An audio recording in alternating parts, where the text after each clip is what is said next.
pledge, all right? Yep. Good evening, everybody. You can stand for the Pledge of Allegiance, please. I pledge allegiance to the flag of the United States of America and to the republic for which it stands, one nation, under God, indivisible, with liberty and justice for all. All right, we will start out with a roll call just to make sure everything is working and nobody's online. And there may be some people coming in late where we're starting early, so we'll give it a go. All righty, so board members, if you can just say here or present when I call your name. So having said that, Wendy. Here. Kristen, not yet. David G told us he was not going to make it tonight. Annie. Here. Tyler. Here. Christine. Here. Leslie. Here. Patricia. Here. Rebecca may come in late. Sean. Here. Brian Tarbuck did tell us he would be absent tonight. David T is not here yet. And Tom. Here. And student reps Claire. Here. Welcome. There we go. There's no votes tonight, so just so Okay, people yep, know, that's we right. don't There have to is worry no about vote. that. Yeah, So, that is right, so. back to you, Sean. All right, moving right along, we'll go into citizens' comments. Yeah, Donna will grab his place. And as we check that, Diane, is my mic okay?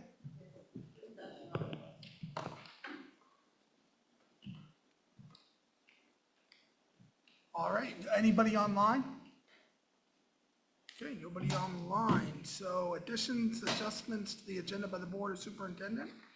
I do not have any tonight. Okay, anyone else? All righty, we will move right into, oh, there you are. I thought, Eileen's right there. The role of the school boards with Eileen King, Executive Director from MSSA. Hi, everyone. Nice to be here. Nice to see you again. I always love to come here because this was my first teaching job, was here at Maranacook when it, not the new middle school, a little bit before the new middle school, but it's always fun to come back to what I consider probably one of the best educational experiences I ever had as an educator, and working with amazing kids and families in the Maranacook community. So it's good to be in some ways home. So as tonight, Jay asked me just to come over. I've got a huge packet in front of you. I wasn't aware I could have projected, so I don't have any to project. So Jay does have a copy of this that he can certainly put online if he needs to do so.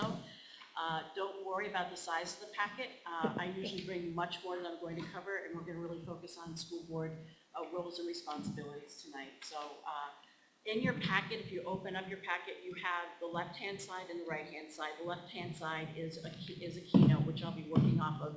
The right-hand side also has some of the handouts. And what I do is I take your policies and I align them with the handout. So everything that we're going to talk about tonight is either going to come from main statute, law, or your policies, which makes your job as school board members really easy because that just aligns with what you, it really does summarize nicely your roles and responsibilities. The first thing I like to talk about, and it's on the left-hand side of the keynote, is the oath of office.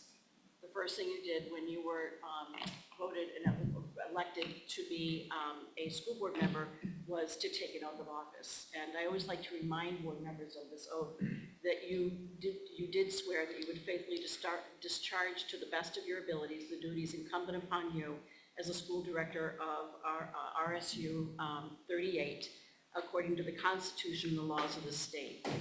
So you did raise your hand, you did swear to do this, so it's always important for me to remind you that you did take an oath of office to follow the Constitution of the state of Maine and the laws of the state as it relates to your role as a school board member and elected official. School board members in Maine are governing bodies for administrative units, and you do have statutory powers and duties, which are mentioned in 20-A MRSA Section 1. And on the right-hand side, your first handout that I pulled up for you really summarizes the 6 main roles and responsibilities that you have. One is legislative and policy making, that you're responsible for the development and adoption of policy. Sometimes this is upon the recommendation of the superintendent based on what laws may have changed throughout the legislative session and for the employment of the superintendent. School boards have one employee, and it is the superintendent. So that is your role to select a superintendent who will carry out the policy that you have adopted for implementation through his administrative procedures. Obviously, you're overseeing the educational program and gaining reliable information from responsible resources. I won't go into my hanging out in the produce section in Hannaford speech, but a lot of times you can hear a lot of information from sometimes not the most reliable or responsible sources, but sources that come here to your board meetings to share information about your student data, about your school, to help you make the best decisions you can make for the students and their educational programming. Personnel employment, obviously your superintendent is going to employ. There are 3 stages to hiring. Is that you have a recommendation from the superintendent. You will vote to either approve that recommendation or not to approve that recommendation, and then the superintendent offers the contract based on that vote if you do approve that recommendation. So obviously personnel and employment is a very important part of the role of the school board. Quasi-judicial, and I hope that you don't have to enter this very often, but this is when you're looking at an expulsion hearing or a personnel issue where you're going to have to become judge and jury, where you will be listening to a case that's brought before you, and you will hear both sides of the case. Usually there are attorneys present, and that is up to the board to make a decision. Unfortunately, sometimes this does deal with student expulsion, and most board members will say, I never get on a board to expel a student, but sometimes you have to look at the data and look at what's safe for the rest of the students. So as I said, I hope this is something that you never have to participate in. Obviously, budget finance is a huge part of your roles and responsibilities, where the superintendent and his finance team will prepare a budget to bring to your attention. When it comes down to budget season, you folks will work on that budget in my case, I was a superintendent of an AOS. I was blessed to have 5 boards, 5 budgets, 5 towns. I won't continue on 5 budget meetings, and yes, I'm being a little sarcastic there. But we would obviously put the budget together based on the needs of our administrators, that would put their budget together based on the needs of their teachers, bring it to the board. We would usually work on our budget from January to about February, March, until we got to a place that you felt you could bring it to your towns. Obviously weighing in what are the needs of your students, supporting the educational programs that the students in the school need to have, but also always keeping in mind the impact, fiscal impact on your towns, and especially in a district like this or a district like mine, having a variety of towns, it was always kind of hard to make sure that we were being equitable and fair to all the students that we served. Obviously overseeing, determining the school facility needs, and making sure that through your budgeting process and or a facility study, that the townspeople, the community members know what your facility needs are, and then communicating with the public. And it's really important, and I know that you do this well, is that providing adequate direct means for keeping your community members informed about what's going on in the schools. That usually comes from the board chair, unless the board school committee has decided to do it differently. So if there's a message coming out from the board, it usually does come from the board chair as part of his roles and responsibilities. The other handout I want to go over is handout number 2, and this is a policy that was adopted in 2009 and then revisited in 2018. One thing I want to point out in your policies is that at the very bottom you always have a legal reference and a cross-reference. Many of your policies will dovetail with other policies, so just a note of caution, if you decide to start to change one policy, just make sure that it's not legally interfering with another policy, and that it is cross-referencing with other policies, because that is something that you want to keep in mind. So this is a policy that you adopted. It's BBA, that you'll have general charge of the public schools of this unit, and you'll concern yourself primarily with broad questions of policy rather than administrative details. I think the easiest way to explain this is that the board sees that the schools are well run and the superintendent runs the schools. So that's kind of that delineation is of board roles and responsibilities. And the board functions within the framework of laws, court decisions, attorney general opinions, and similar mandates from the state and national levels. And so once again, this also goes over a list of things that you're responsible for, such as enacting policy, obviously selecting, employing, and evaluating the superintendent. As I mentioned, physical plant, reviewing the needs of your facilities, prescribing the minimum standards needing for the operation of your school system, obviously overseeing your budget, your accounts, making sure that they're in good shape, approving budgets, reports, and financial audits. This is one, estimating. Actually, you don't estimate the funds from taxes. That's done probably through your town offices, but you do raise the funds to make sure that that your schools are well prepared to run the district and that you are financially supporting the educational needs of the students. Also making sure that you are communicating with the public and then approving or disapproving nominations. So it goes back to that question of making sure that when the superintendent brings a nomination to you for a hire, that your job is to approve or disapprove, and based on that action, you would provide a contract. Usually when interviews are held, it's more common than not that there's an interview committee put together of teachers, administrators, sometimes board members will sit on that. The role the board member has on an interview committee does not have any more authority than anyone else on that interview committee, but it does allow you to be present during those interviews and to see what the process is like and have that participation and conversation with the teachers and the administrators that are on the interview committee. So you're aware of the candidates that came forward, and that can help with the process of nominating your personnel.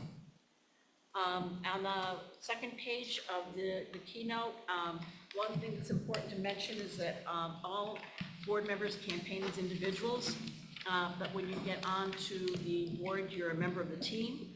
And the other thing that's important to point out, and a lot of, many members of the public don't understand this, is that you have no authority as a board member, only when you are sitting here in the boardroom as a member of the board. So outside, when people come to you and say, Ms. King is a terrible teacher, and I don't want, I'm Ms. King, by the way, just so you know, I don't want my child in that classroom, you have no authority to do anything with that conversation other than say, have you talked to the teacher, have you talked to the principal, have you spoken to the superintendent, and encourage that parent to follow your policy on concerns and complaints.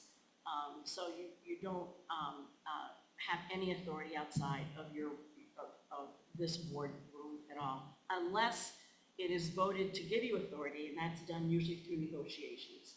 So when you enter into negotiations and you're doing contract negotiations, usually there'll be two members of the board, or depending on the size of the board, it might be three, that will serve as a negotiating team from the board, and the board will vote to give you authority to make decisions outside of the board setting so that you can enter into tentative agreements when you're going through negotiations. And that's one exception to the rule of not having any authority outside of the boardroom. And really the success as a board member is tied to the success of the board. I think, having great discussions, in-depth discussions, asking really good questions during a board meeting, having good dialogue and discourse.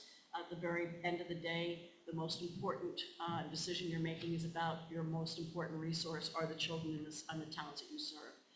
So at the very end of the day, that's what you should be focusing on is are we providing the children in our districts with the very best education we can? And there'll be disagreements and differences on how that is done, but with the successful boards, when the vote is made, the board member's job then is to roll up their sleeves and say, how do we make this decision successful?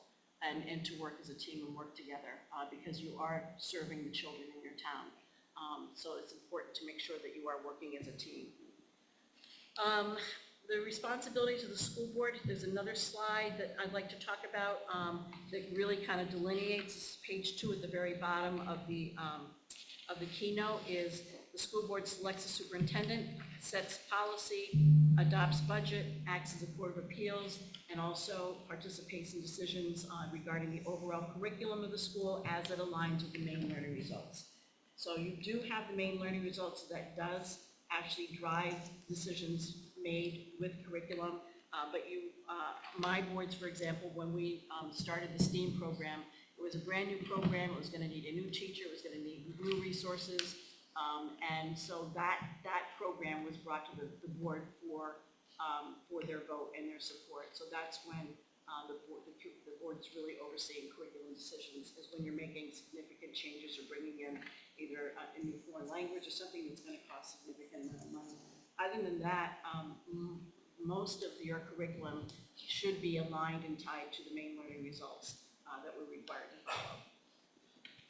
On the next page, kind of you want to look at it a different way. The board sets the vision, mission, sets goals. I know you're going to be doing a goal-setting activity later this evening, and you adopt policies, so you kind of really are focusing on the end results, and the superintendent develops the objectives, action plans, regulations, procedures, and it's pretty much the how. So it's kind of like you're kind of deciding where we're going to go, and he's going to decide how to get there, all within, obviously within the confines of your policy, state law, main learning results, and that type of thing.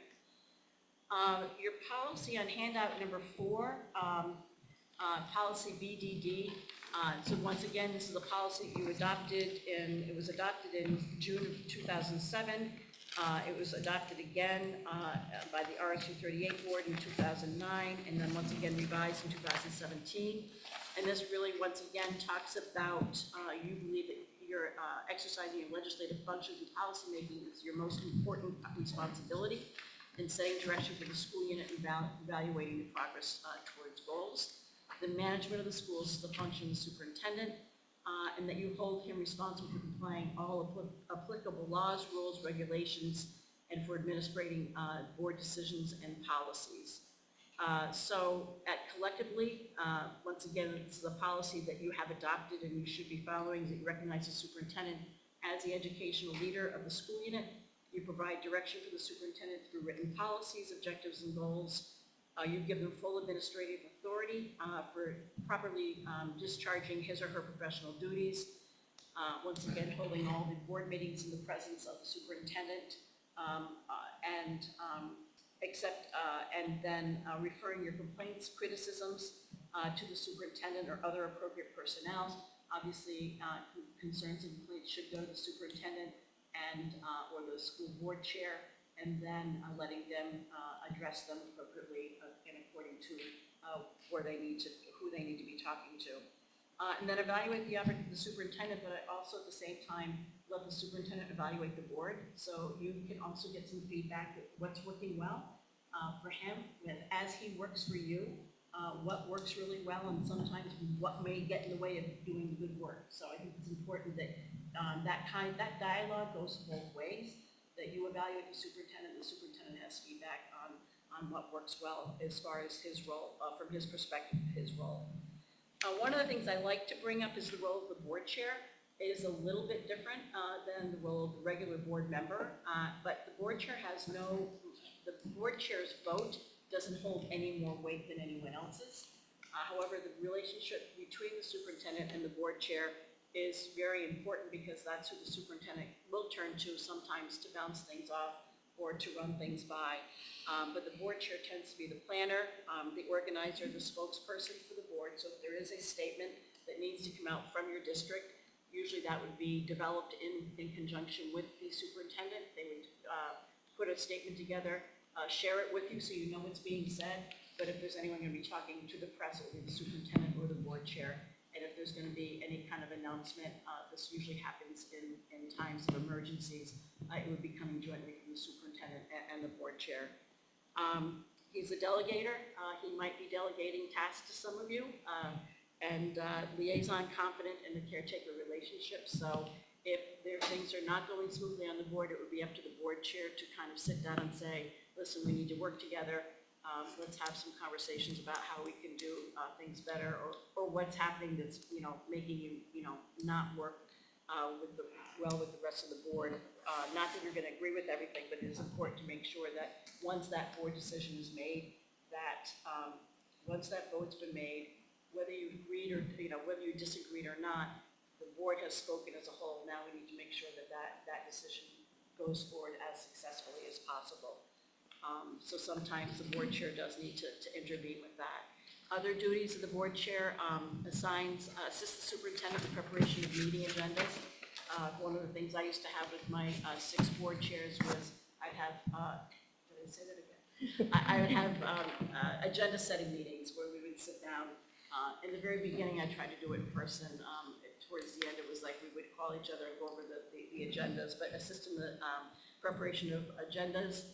Chairs, obviously, the school committee meetings, assist in scheduling special meetings like this one, and as I said, as otherwise agreed upon as the official spokesperson for the school committee member. I know I'm talking really fast, so if you have questions, please raise your hand. The other thing that you do have that I do want to point out is your code of ethics, and that's policy VCA, and that's handout number 5.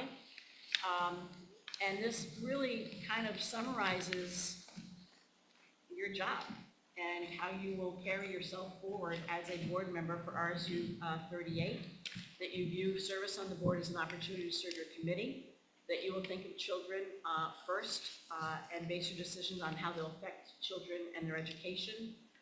You won't make any disparaging remarks in or out of board meetings about other board members. Once again, as an individual, you have no legal authority outside of meetings of the board.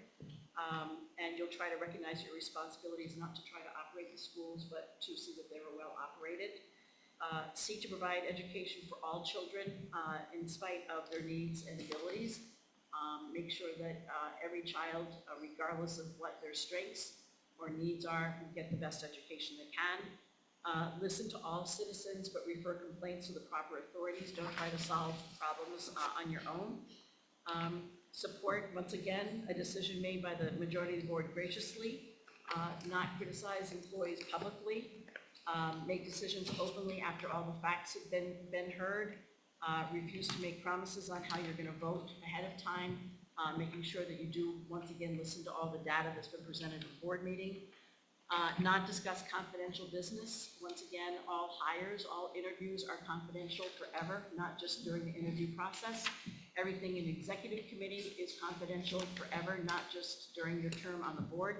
So make sure that you do not discuss confidential business at home or on the street or in your office.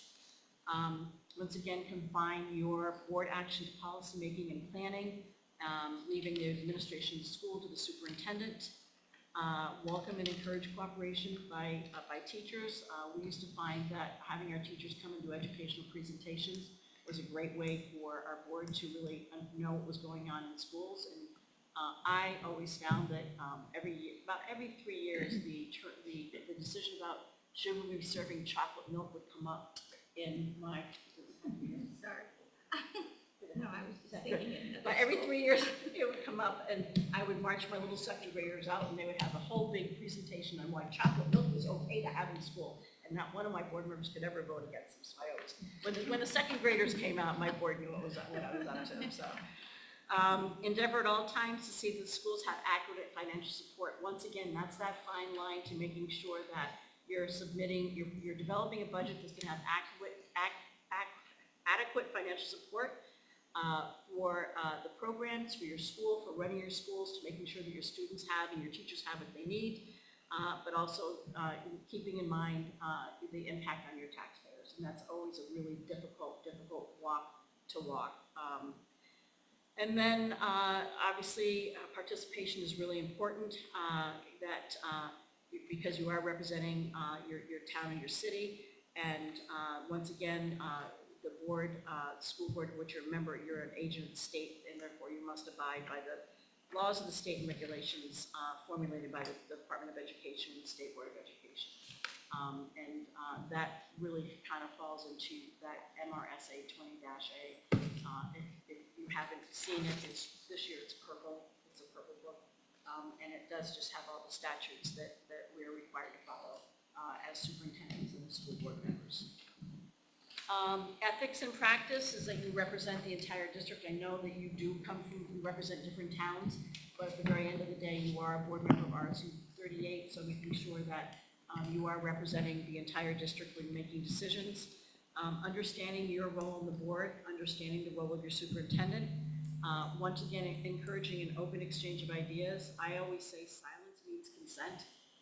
That if someone is silent at a board meeting and doesn't say anything, I always took that as if they agreed with what was going on. So asking questions and you know, and bringing up ideas, maybe different points of view is fine, but at the end of the day, when the board votes, that decision is binding, and we should make sure that it is successful. Seeking regular communication, working with other boards in a conscientious and courteous manner, and obviously avoiding conflicts of interest. One of the things I like to say is that this was, and I didn't just say that when I came in, I did work in another school district out of state, but when I came here to work here at Maranacook, what I entered into was a district that had an incredibly positive culture that was absolutely 100% focused on the children.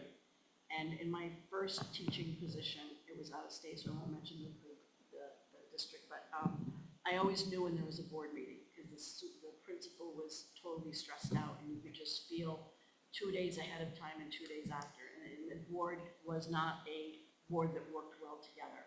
And it was well known, but we felt it. I felt it in the classroom. And it was one of these things where that week of a board meeting, you kind of kept your head down, you kind of kept your door closed, and so the culture that you set here at the board level really does filter down into your schools and into your classrooms. You can feel it everywhere you are. So it's, as I said, this was probably the best thing that happened to me as an educator, was to come in a district that was so student focused and so supportive of their staff and their administrators. Because I felt supported right in my classroom. So the culture that you establish here at the board does trickle down into the classroom. And the other thing, as I said earlier, is that you do work with the most precious resource in your communities, and that is the children that you serve. And really the way that you carry yourselves forward at the board level really does create trust within the community, that you are really focused on the best needs of the children, and that you have their best interests at heart. So that's something I always want to point out, because it is. I never use this example, but sitting here, I just remember just feeling that it was a happy place to work. And I want to say happy like it, but it was a place you look forward to working when I came to work every day. And that and it was because it started here at the board level, and I did feel it as a classroom teacher. And the only reason I left was because I was able to become a middle school principal in Skowhegan, and I wanted to take that opportunity. The last thing I want to talk about is, it's on page 6 at the very top, is social media guidelines. I think probably last time I was here, I said, someday I'm going to get the Ghostbusters sign. And then you can see I finally did it. I finally did it. Just don't. The social media, obviously a great way to say we're having a meeting on September 18th at 5:30 at the middle school library, and but anything else above and beyond social media can get you in trouble if you are going to openly discuss personnel issues on social media or that type of thing. So it's just, it's great for informational, but really getting any other deeper that. As I said, you have no authority as a board member outside of the boardroom, but many people don't understand that. So the minute you say something on social media, it will be taken like, oh, she's a board member, he's a board member. The board must be thinking this or that. So it's just safe just to kind of stay away from social media. And then, as I did say, confidentiality is forever, so that anytime that you do have issues, executive session, or if you are part of a interview committee, you should be signing a confidentiality agreement to serve on interview committees, and that anything that you learn in the resumes or as part of that interview committee is also confidential forever. So, and I'm going to stop right there, pause, and see if you have any questions. Any questions? All right,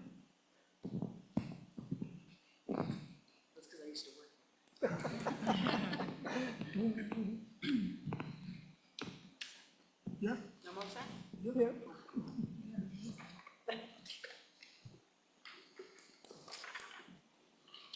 And I'll just quickly point out that we have the MSMA Fall Conference coming up, and it's a great place to go and learn more about the responsibilities of being a school chair and to have some great conversations about what the job is all about. I hope that's an okay plug. I was gonna kind of finish up with that. We do have the Maine School Management Association does have their fall conference on October 24th and 5th. We are up to 60 clinics right now. We do have Weston Kieschnick who's coming in, who is a nationally renowned speaker. He spoke to the superintendents last January for part one of their conferences, and superintendents gave him a standing ovation. And in the 25 years I've been associated with superintendent world, I've never seen a standing ovation. So he's really down to earth. He really talks about what our students need. He's going to focus on enhancing student achievement through some tried and true traditions. So I'm really looking forward to having him there. The venue has changed, the schedule has changed a little bit. Usually we have a 1-hour keynote and then you break out in your breakout sessions. He's going to be doing a 3-hour. I promise you it's going to feel like 10 minutes. He did 3 hours with superintendents, and he's just incredibly engaging, motivational, inspirational, and then there'll be 3 panel discussions timed for vendors, and then the afternoon will be clinics, and then all day Friday will be clinics. So we're looking forward to that, and registrations, if they haven't quite opened, should be opening soon. So we're going out soon. So hope to see everyone there. The vendors have great prizes. Pat, you won like 3 last year. Yes, they did, man. So there is also a reception, and there are also great prizes from the vendors, right? Yes. And Larry, my board chair for one of my boards, he would come with an extra bag, and he would pick up all kinds of stocking stuff. So just so you know, there's a lot of good reasons to go, not only just learning, but you can get some great resources there. So we have more vendors than ever too this year. So we're looking forward to a great 2 days. Superintendents will start their meeting on Wednesday, and we have Thomas Murray coming in to work with us as well. I only was able to go to the board chair training, but I thought it was great. I learned a lot from the other, not just from the training, but the other chairs talking. So the other thing I do want to mention is that MSBA does have the regional meetings that are held via Zoom several times a year. I think they've just had their first group of meetings right now. The resolution, the delegate assembly will take place virtually. Unfortunately, it is October 19th, which is Saturday. It's usually done in the morning where you'll be voting on MSBA's resolutions. And if you can't go to the board chair training, but you want to send other people, you certainly can do that. It's just not limited to board chairs, but it does focus on the role of the board chair. So other members of the board can certainly attend that training. That is Wednesday the 23rd from 2 to 4:30. So we're not all things MSMA right now. So. Is there any questions at all? Mike, yes. Not a question. I checked with Claire. We have chocolate milk in the high school. There we go. Someone else is wondering, as soon as you mentioned that, I wonder. Thank you for that. Every 3 years, every 3 years it would come up, but I just like, I know how to do this. In case you're curious. But my card is in the folder. If you have questions, you want to call me, you can send me an email. If not, I hope to see all of you in about 8 months. Thank you so much. So it's a great reminder. Good to see many of you. Yes, good to see you. All right.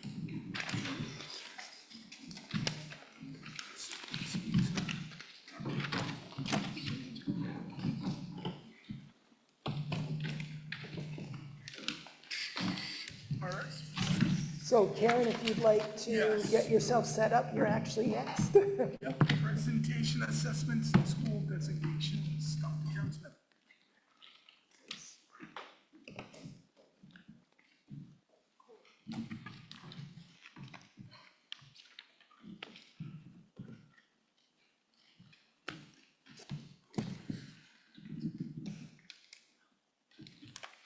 right, so good evening. Can everyone hear me? Yes?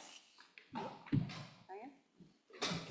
So in your packets, you had a one-pager that talked about Maine's model of school supports that came out with your board agenda that Donna sent out last week. And then in your packets today, there's also an additional handout that has some information that I'll be going over in this presentation, but I just wanted you to be able to get those out, to be able to reference if you wanted to look at them while I was going over this information.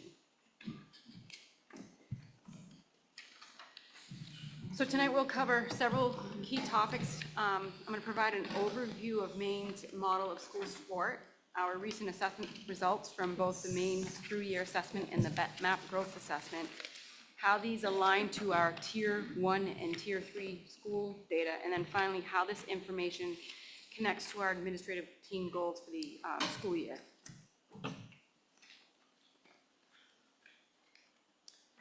So Maine's model of school support is an accountability system designed to measure the progress of our public schools, inform stakeholders, and determine where additional support is needed. It helps us identify the most significant needs within our districts, schools, and across the state.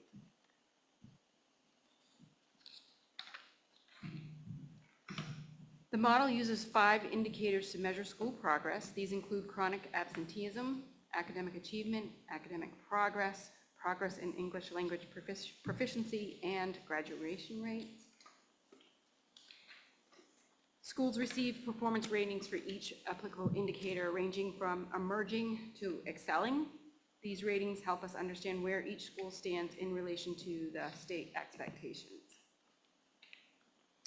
So this slide shows, and I know it's hard to read, and I'm going to share this slide deck so that Donna can post it and probably Diane on the website. So the slide shows our district's performance based on the 21-22 school year data. And this is the most recent data that's reported on the Maine DOE dashboard. And so based on the slide previously, you can tell by the color coded, we're about 50% areas of strengths, and then about 50% of areas where we certainly have some needs across the district and across our schools. And I'm going to go into that a little bit more deeply. So Maine has developed 3 tiers of support to provide various levels of assistance, which started in the 2018-2019 school year. The data is used from the previous year, so in 2017 and 2018 was the 2018-2019 year. So it's always the year before when there's a flag year. So I'm going to focus on Tier 1 and Tier 3 as they are applied to our RSU 38 schools. We don't have any Tier 2 status in our district. It's important to note, though, in this timeline, it started in 2018-2019, but there was a 3-year moratorium because of the pandemic and our changing in our state assessment. So the reporting then started picking up after the 21-22 school year. So Tier 1 support, known as additional targeted supports and improvement, is for schools where one or more student populations are experiencing challenges across all indicators. Manchester Elementary, Reedfield Elementary, and Maranacook Community Middle School fall under this category in our district. These schools can access the Maine DOE provided professional development at no cost and are responsible for developing a school level plan with at least one evidence-based intervention. So this refers to, if you look in that packet with the data I said, so this is that page 3 that shows Manchester, and I pulled this right from the DOE data dashboard. And so it'll explain why each school is flagged and under what categories. So Manchester was first flagged in 2019 and then in 2024 for issues related to economically disadvantaged students, chronic absenteeism, and performance in ELA and math. To exit, MES will need its economically disadvantaged students not to be flagged for 3 more 3 consecutive years. So I just want to make it clear that first what gets a school on the list or gets flagged is their chronic absenteeism status. And so if you have any school in your district that has 10% of the population that is chronically absent, which you're chronically absent if you're absent 10% or more of the school year, then you're flagged. And so then from there, it'll go into looking at all those other criteria, your math and reading achievement and growth, your subpopulations. It's really important. It look at white. We don't have any other races that have 10 or more students in that subcategory, and anything that's under 10% is not reported. So some schools might not even have 10% of their population hit the students with disabilities threshold, so that data would not be included in their calculations.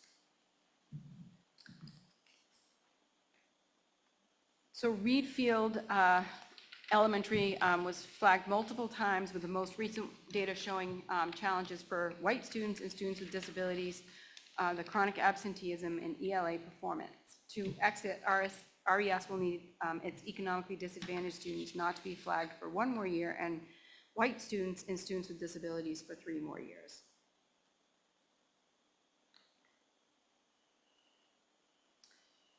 So page 5 in your packet shows the middle school was flagged in 2019 and in 2024 for chronic absenteeism and math for white and economically disadvantaged students, and ELA and math for students with disabilities. These subgroups need 3 consecutive years of not flagged status to exit.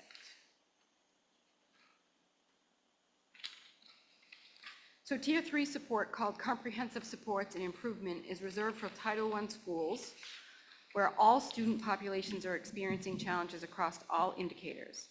So Mount Vernon and Elementary are already Title I school-wide schools, so they're eligible for this category, and they did end up being flagged. So these schools receive the most intensive supports, including a state-assigned leadership coach, additional federal funds, and tailored professional development. They must develop and implement a comprehensive school-level plan with evidence-based interventions. So on page 6 of the packet, Mount Vernon was flagged in 2019 and in 2023, but not in 2024, hooray, for chronic absenteeism and math for white and economically disadvantaged students. These student groups will need 2 consecutive years of improvement to meet the exit criteria. And then on page 7, it's the Wayne was flagged in 2019 and 2023 and not Karen? 2024. Yeah, sorry. What packet are you talking about? Because I don't have 6 or 7 pages.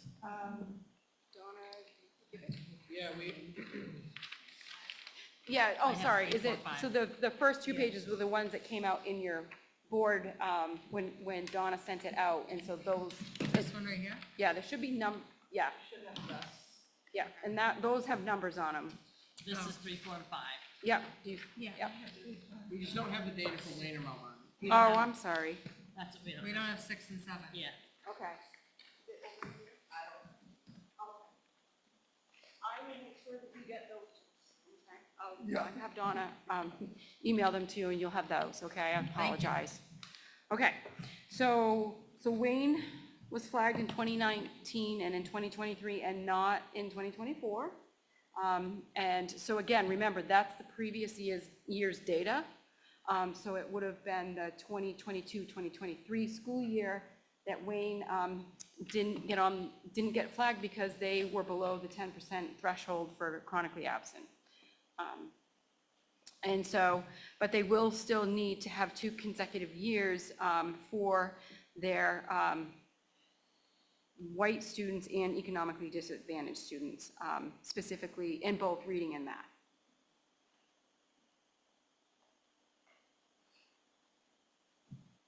So just to recap, these are our Tier 1 schools and our Tier 3 schools, and our district does not have any schools at the Tier 2 status. I also just want to make note that every district has schools that are either Tier 1, Tier 2, and Tier 3, and several schools have those designations across the districts.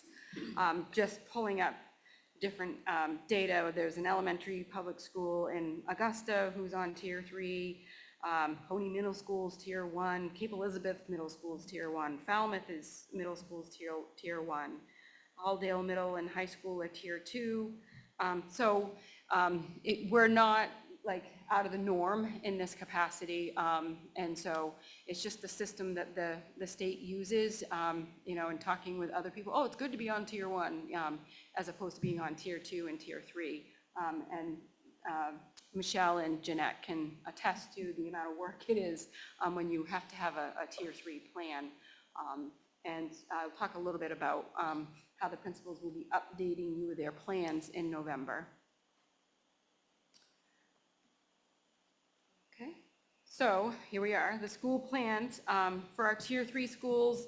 Again, Jeanette and Michelle have a coach that is assigned from the state that meets with them bi-monthly and has hour-and-a-half meetings with their leadership teams in their buildings twice a month. So it is very comprehensive. The building leaders are instrumental in guiding their efforts in addressing the areas of need. I will work with the principals from the Tier 1 schools. I've already met with the principals. They are working with their stakeholder teams to develop a Tier 1 plan based on the areas that they were flagged for.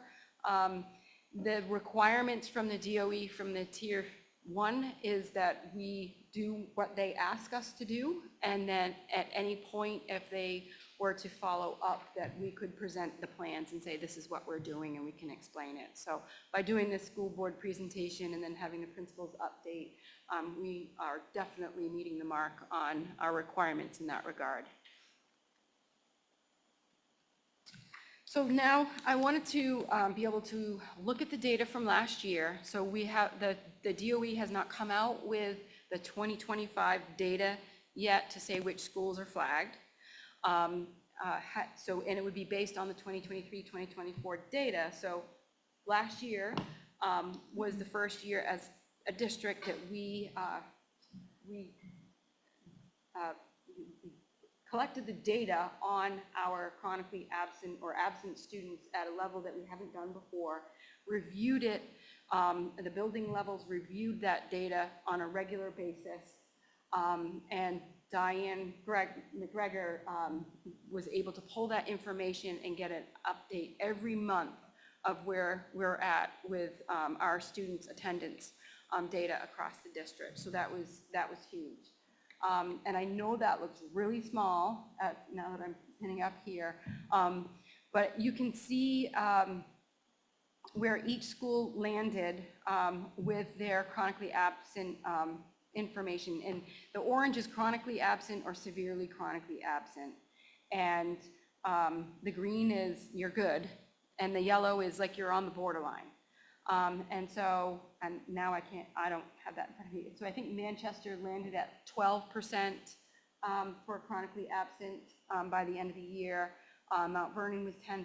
I think Reedfield was 10%. Wayne is maybe 11%. And then the middle school, maybe I even wrote 18%. And then the high school is obviously a lot more than that, 31. So we have plans in place at each of the buildings, working on this is a district-wide goal set by the administrative team to continue working on ensuring with families and students and teachers, like we all have a part in ensuring students come to school. And I think we did an amazing job last year. I think these numbers overall look really good, but we still have some room for improvement. So looking at our main through-year assessment data that we took in the spring, one thing to celebrate is that these are our participation rates. That is, a few years back, we had a little bit of a dip in participation. I think primarily coming back through COVID was part of that. But federal law, we have to have a 95% participation rate or higher, or you have to, I have to report a plan in our ESEA application saying what we're doing to address that. And I mean, I've never heard of a school losing their funding, but that's always the threat, that if you're consistently below the benchmark in your participation for the state assessment, that you may get dinged with your funding. But we are looking really good in that regard. And again, I think that's a testament to everyone's part, the principals leading in their buildings with their MTSS teams and so on and so forth, to ensure that, and Diane, I have to mention technology, to make sure that all of our students are getting the testing done, and that, to the makeup tests are getting done, and so on and so forth. And we're heading in, we're going into the testing season this fall for the main assessment, and I think we're good and ready to go to participate. So going on from there, so this table shows the main through-year assessment for math and reading for the grade levels required to be tested by the federal and state levels, so grades 3 through 8, and then the second year in high school. And so this table is showing the percentage of students that performed at or above the grade level benchmark, and then the percentage of students that fell below or well below in those grades. Just a quick question, and it's not a fair one. So please answer it whenever you have a chance to answer it, because I don't expect that you'll say, oh yeah, I have this on the top, right off the top of my head. But do you have a sense that the main through-year assessments are valid and reliable based on other indicators, for example, reading levels that are published, like the norms, like the Hasbrook norms? I'm talking about Right. academic, research-based norms, not other tests. So I think, I mean, that's a loaded question. Yeah, And and that's why I'm film. saying, I just want to say the question Yeah. for everybody, and then you can reply, or just say no. They've not published this information. I think they did do some recalculating of scores, as you know. Yeah. And so, I mean, it was a newly developed test. They are partnering with NUIA MAP and the NUIA, and, we know that that's a reliable assessment tool. So I'm confident that these scores, they do correlate with other valid and reliable assessments. Mm-hmm. And I did do some correlations with our new Acadience data that we're using. Oh, I'd love to see that. And yeah, and so it was highly correlated. Great, those look good. So as you can see, there's some variation, but there's the next slide shows the same information presented a little differently. And this is for our math, again, grades 3 through 8 and 10 for the main through-year assessment. This is very similar to what I presented for our 2023 data, and it's trending the same way. That as we increase in grades, our math scores seem to be declining, and this has been a consistent pattern over the last couple of years. Karen, can I pause you? I believe Tyler has a Yeah, question. my question kind of goes to this data and kind of, it's the why are we seeing this trend line down in math? Because we're not seeing it. No, and so, and you'll see that slide. I think I don't know, he must have looked ahead or something. No. So this trend has been happening. We are pretty much consistent with our reading score and reading data, but there has been a declining trend in math. There's multiple variables that could play into that. I still think we're having impact from the pandemic, and so that tailing off in the upper grades can be residual from the pandemic for certain. I think that at the elementary level, we've adopted some pretty solid, comprehensive core math curriculums that are aligned with the standards that they're being assessed on in this assessment, and so that surely helps.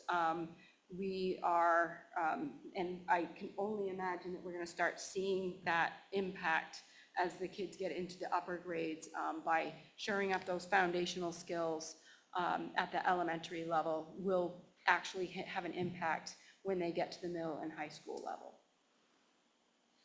Okay. Then my follow-up to that is, what are we doing at the middle and high school level to help bring the students up? If the, I guess my disconnect is if we're not seeing improvement, what are we doing to correct that? So that will be part of certainly Rick's plan. It will be one of his goals because that was one of the areas that flagged him for tier 1. And so we, again, I met with his leadership team. We went through this information and they're going to come up with a plan and looking at their curriculum, looking at assessment data and helping pinpoint areas where there can be improvement. I think it's going to help with our Acadience data. Like we had our 5th grade Acadience data that was able to go up to the middle school. And so there's some analysis there that can really help. The high school has adopted some programs and has received professional development and Carnegie math programs. And, you know, as they become more familiar with those programs, and I mean, it takes time before you see impacts when you make changes to show it at this level. Yeah. It's going to take a while. It's not overnight to be able to see the impact of your efforts. Okay. And again, updates will happen in November about kind of like what we're doing about the plans. If that helps. Yep. Oh, okay. Susan, you're first. Oh, just really quickly, I don't know if there's a direct relationship, but is there any correlation between the students that tend to be absent more with the ones that are scoring lower in math particularly? That would be a great little analysis. I haven't done that analysis, but that would be interesting. I mean, I would say because all of our schools are chronically absent, it's hard to, to pinpoint because there's so many students that are. But I'm sure if you teased out the data, you would see some subgroups and indicators of who are the students that are more at risk. And really, that's what the MTSS teams work so diligently on, is pulling apart all of those pieces of data. When a student is struggling in a school, the teams and principals and the literacy and math interventions, it's a whole, kind of effort in pulling in people as needed to help look at the data to try to make informed decisions about, what's, and if it is the chronically absent, I mean, we're certainly, targeting that, but we know there's other students from disadvantaged backgrounds, that's just another risk factor. And if they're already chronically absent, it just, the stack can, go against them. So. Okay, thank you. Just curious how this stacks up against peer schools. So you can also go on the data dashboard, but I can also give you this information. Just in general. We're actually above the state average in a lot of these areas, believe it or not. We might be a little bit lower in the math at the upper levels, but I mean, if we continue on with our literacy scores, we're well above state average in that regard. Karen, so when this says it's spring 2024, you're saying this is last year's testing results? Yep.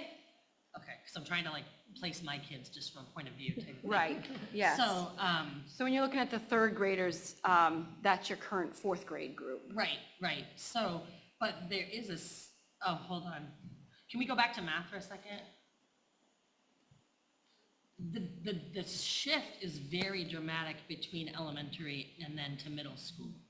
Like that's the most significant shift that's there. Do we understand what that is? So I have feelings about the hangover of COVID, but I cannot hang everything on the hangover Absolutely, of COVID. right, yes. Right, so, I had heard that those that were in 1st grade during the time that we shut down were the most significantly most at risk. Those would have been 2 out of 3 of my children. But up here, they're still in the 5th grade group and did still quite well. But then the next grade up, like it takes a dramatic shift. So I'm just curious, the narrative is extremely important to the rest of flushing things out, understanding like where might we go look for the rest of the story. But I'm just wondering how much we've done of that, because that looks like a stark shift to me, is that transition from elementary school to middle school. Right, and I think, again, it's also having the comprehensive math curriculum at the elementary, and before it starts really showing up, that those kids have the foundational skills when they get to middle school. And so, you know, like that alone also, even if the middle school didn't do anything, I think that we'll see improvements as the students are, you know, this next kind of group of students goes to the middle school because of our elementary curriculum. Not to say that the middle school doesn't also need to look at their curriculum and see where they can make adjustments. I think our new assessment system using the Acadians, it's much more sensitive to students' performance, their rate of growth, than the map can give us. And so as we're training all of our teachers and interventionists on how to interpret that data and then like make adjustments to their instruction, we're only going to get better and better. And so I think, you know, there's some things that we should see happen because of what's happening, what's been going on at the elementary level. And then, of course, I think, you know, there are some things that potentially the middle school will decide in their planning, you know, what it is that they can do to help support that continued, that momentum if they have these students coming to them that are now at a different foundational level than previously without having that core curriculum and math at the elementary level. Thank you. The reading might help tell the rest of some of the narrative. So I've always feared that those that ended up impacted greatly at the most significant times of learning to read may be part of what the barrier is to understanding more complex and comprehensive questions in math. Could be, yep. And so, anyway, Kristen? thank you. I'm not sure if it's anywhere in your slides, you know, further in, but it's always nice to see previous years too, to compare them. Right, I was actually looking at that today. So the chart looks very similar. I was actually showing Jay this morning, and that was in your last year's data packet, but I can kind of bring that back. Yeah, even like a few years back, just so we can look at, Right. you know, The hard where thing third is that we didn't really have the state, remember the state changed their test. And You so said they're comparable. So from last spring's, yes, I feel good about comparing last year's, but the year that before that, we had a different test. So it'd be comparing apples and oranges. That's the hard part. Yeah. So I think the DOE is hopefully gonna stick with this test and not change it so that we can have our data. Yeah. Just one final point, I mean, this is embarrassing to me. I mean, this is alarming and embarrassing that the amount of money we spend to educate kids, these are the results we're getting. That's gotta change, I mean, that has to change. And as a board and superintendent, we need to effect changes to bring those numbers up to try to match reading at least. I mean, that's, I don't know, it's alarming, and I get that it's not inconsistent with other places and that it's better than other places. It's even more embarrassing, but I don't know. That's when I look at that chart, it's alarming and shocking, and I'm embarrassed by it. So I'm looking forward to what we can do to turn that around. Tyler? So I'm gonna go back to the absenteeism, because, I mean, I look at the high school data, and the high school's over 30% chronically absent, and then we're getting, you know, data like this. I guess I wanna know what we're doing to address chronic absenteeism, because the middle school and the high school have statistically more significant absenteeism than our elementary school. So I guess I don't understand the disconnect there as why we're seeing higher absenteeism up here compared to our elementary schools, and then how that carries into this data. Right, and that trends with middle schools and high schools across the state. So it's not that our middle school and high school looks all that different. And so, to put things into perspective, looking at data just in isolation, but really being able to, know how it fares with neighboring districts or districts across the state. And it's typical that middle and high school has more absenteeism, rates, chronically absent rates than the elementary level. That doesn't mean that we cannot improve, and that the principals, and we have that as a goal as a team. We are, talking about that at 18 meetings, and the principals are going back and working in their schools to address student attendance. And it's really everybody. A lot of the chronically absent, some of these small schools, a family that says, okay, we're gonna go on a vacation for 2 weeks, that regardless if it's excused or unexcused, it goes as you're absent. That goes against our chronically absent data. So it doesn't take much for a few students to bring it down, and it could be for things that they're not, just skipping school, that they are.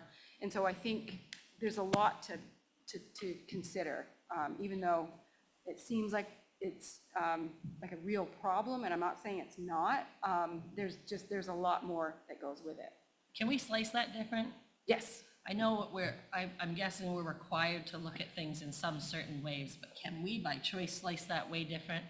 Yes. Because I still can't also believe, because to hear that, to realize that the pre-approved, or excused absences definitely can put somebody statistically into this bucket, but also to realize that not all of those kids that are in the bucket for that reason are up there in red.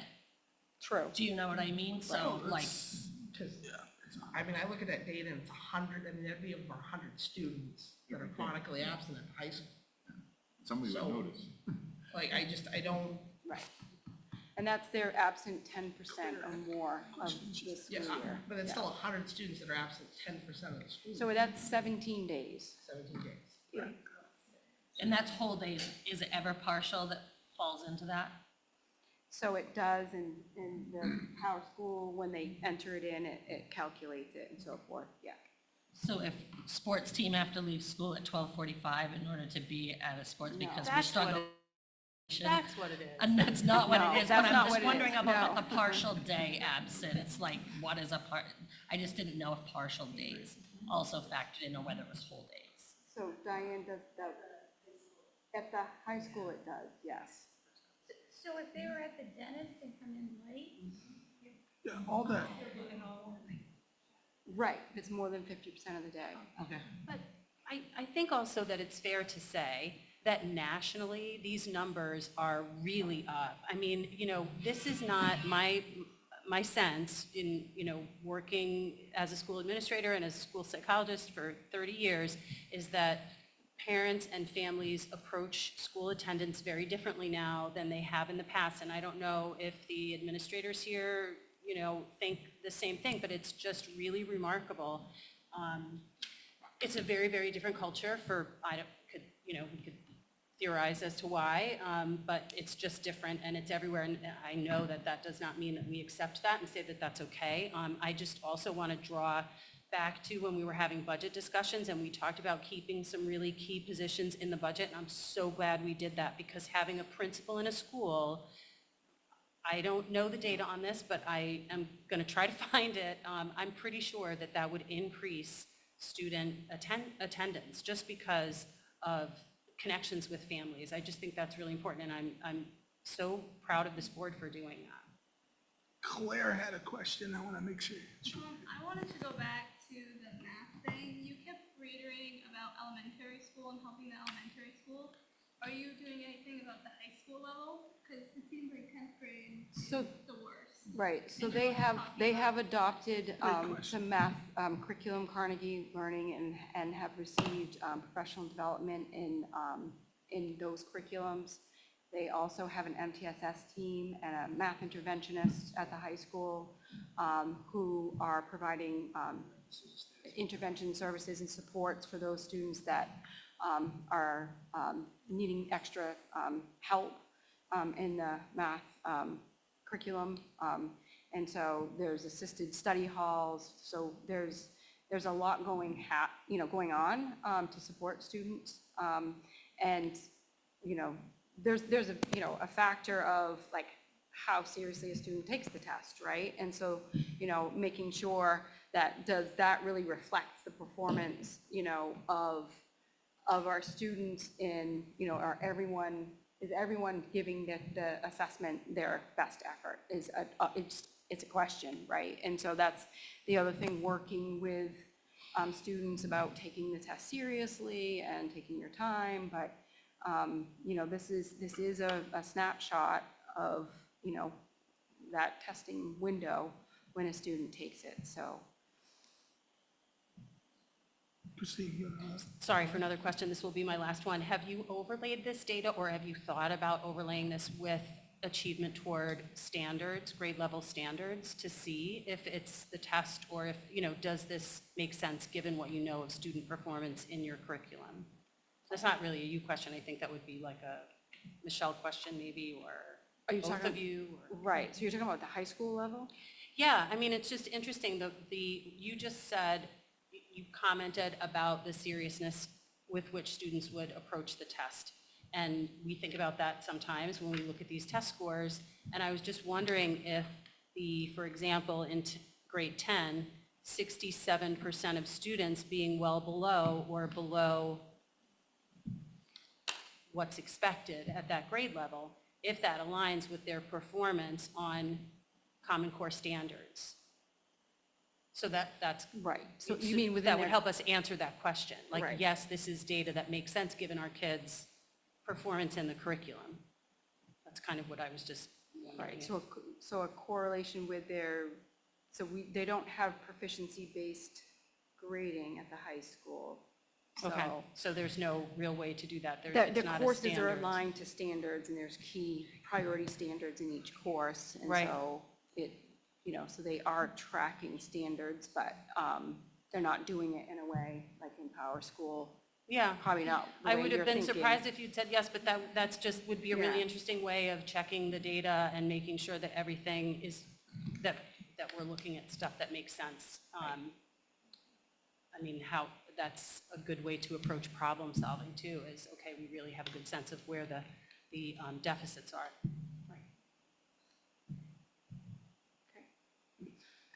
Right, so again, the reading, that's the reading. I'm trying to get my notes up here. So the reading performance is generally strong across most schools, ranging from 57 to 74% or above, at or above expectations. And then again, as we had this conversation, the math performance varies quite widely. And there is kind of a gap. Elementary schools are pretty balanced in their performance between reading and math, as we've seen, and then there does seem to be quite a little gap between math and reading as they progress in the upper grades. So this is just a breakdown of the data, again, rather than by grade, it's by school. And so when we think about our tier 1 schools, we can also see that even though some of the schools like Manchester is identified tier 1 and they look to be doing pretty well in both reading and math, remember it was the economically disadvantaged subgroup that was targeted, that was flagged at Manchester. So you're not going to necessarily see that in that data.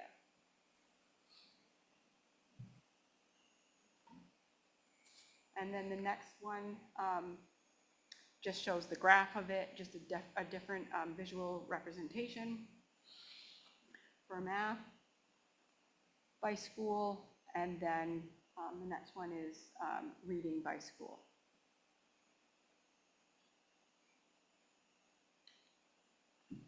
And then the next slide, this shows our, we still do the NUIA map growth in our grades that are not the state assessment.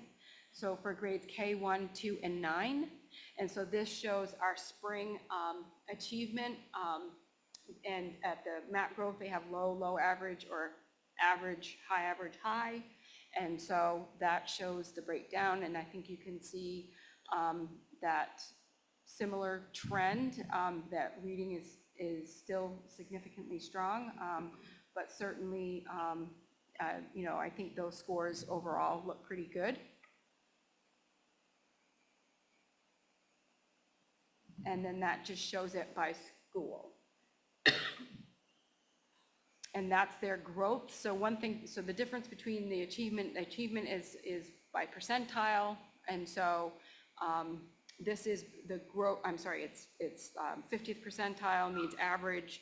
And then when you consider looking at the growth, you typically want about 50%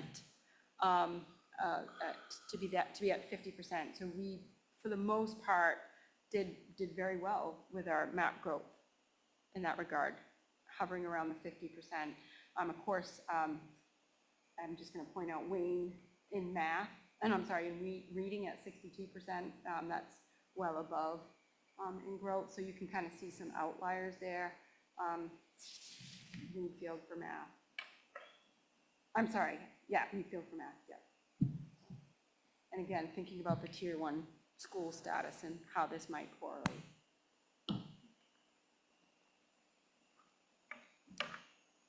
So the tier 1 schools show varied performance, and the tier 3 schools show some strong performance, especially in math, and they've been doing intensive work with their tier 3 status with the district coach and all the PD and everything, and we're starting to see that is showing a difference, and I will have to say that the building principals also play a part in that as well. And so we'll continue to monitor the tier school status. Again, they have their plans. They will update their plans with you in November. The main model for school support you can get from the website on how all this information on how it's determined. And of course, the data that's on the data dashboard, that's the link there.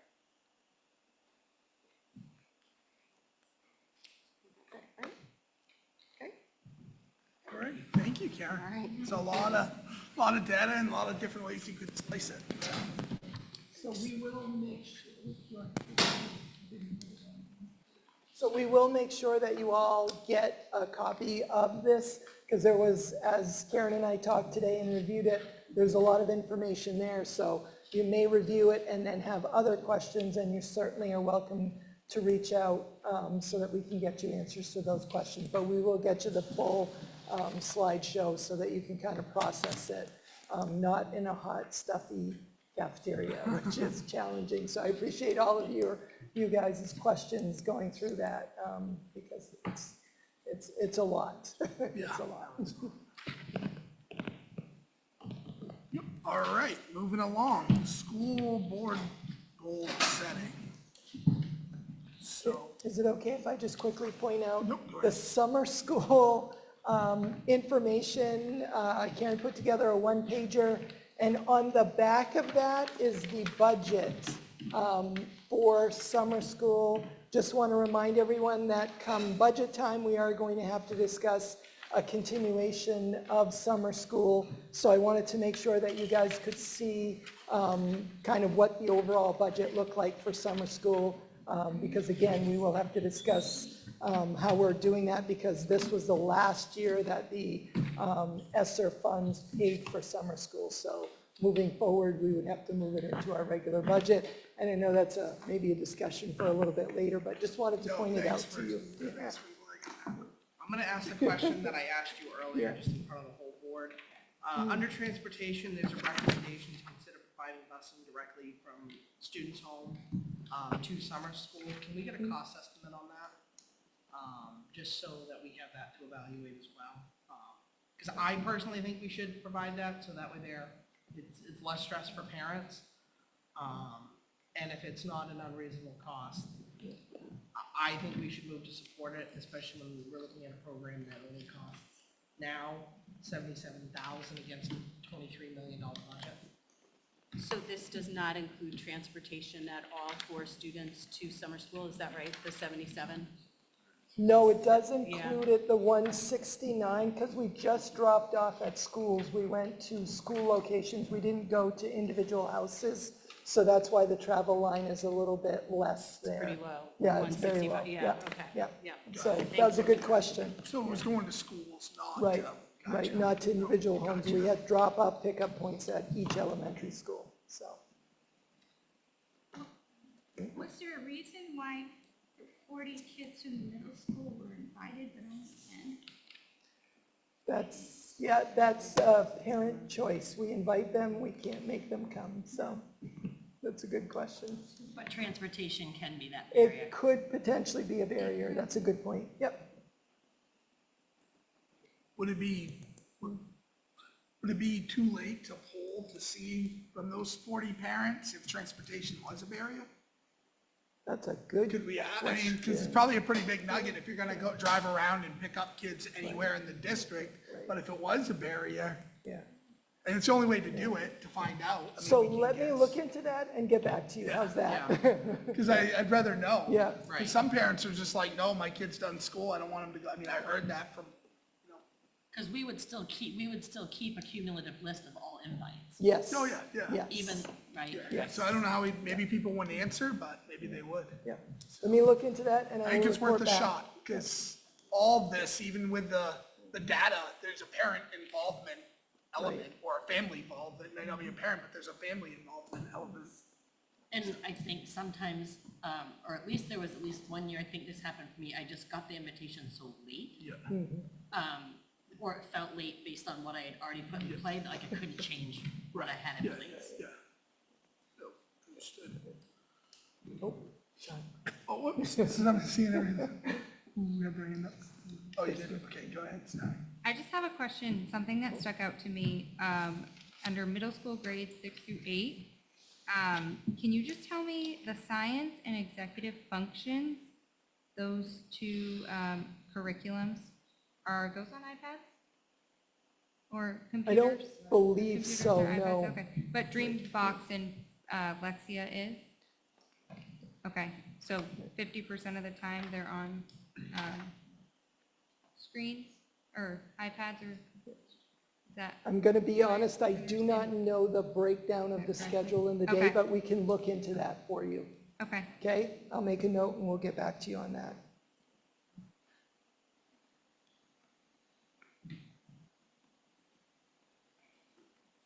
Any more questions or information gathering you need to, people want? Those are good questions. Right, go ahead, sir. Would there be an ancillary benefit if you had buses running for summer school students? It might also be able to bring kids to camp or the beach for the day in a supervised way. It may or may not have anything to do with the school. I mean, I'm just putting that out there because it's got to be spendy to roll buses everywhere. And if there's only 3 kids on it, what are we doing that for? So could you say every Wednesday we're going to go and, you know, kids got picked up and refilled, go to the beach in some supervised program? You know, parents can feel safe, there's a lifeguard, you come back, otherwise they may be home and wouldn't be able to avail themselves of that opportunity. I don't know if there's some secondary or tertiary benefits from, if you are gonna roll buses for summer school. Could they pick up other kids who might not go to summer school, but might wanna go to soccer or track camp for the day? Just put it out there too for consideration. It's not the enrollment. Bill, those are all things to consider. So, All right, we good there? All right, now we're gonna move on to school board goals setting. I think we should at least start with the budget, because that is the #1 job of the board. So I think we should start there. I mean, that is our #1 role. So, anyone have any thoughts? That's a common sense budget. Can you repeat that, please, Sean? I was looking for last year's Oh, goals. so I mean, our number one couldn't find job it. as the board is to pass the budget, so I Okay. figured we Yeah, I should got it. start Thanks. there. Yep, yep, yep. Okay. So I think we should start there. I mean, we have what we did in the 2023. We can change it, wordsmith it, but I mean, that is the board's number one job, so I think that. I mean, that is our number one role. I mean, repeat my last statement, I think pass a common sense budget. But I think, going forward, I think we need to be more deliberative in how we look at the budget. Because I think last year it felt like we started talking about a bunch of things that we wanted to evaluate and evaluate if we are spending money efficiently. And then we ran up against a wall of we needed to pass it by April 1st.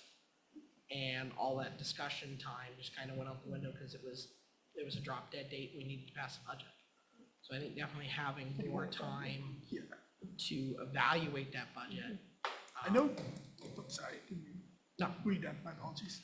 oh, you're good. No, I know Jay's talked about a different way to roll out the budget. I don't know if he's quite ready, but I'm putting him Well, on the yeah, spot a little bit. But I we're- think that's gonna play into this. Yes, we're not quite there yet, but we are at the budget meeting, or excuse me, the second business meeting in October. We're gonna have a fully formulated budget kind of overhaul plan that we're gonna present to the board.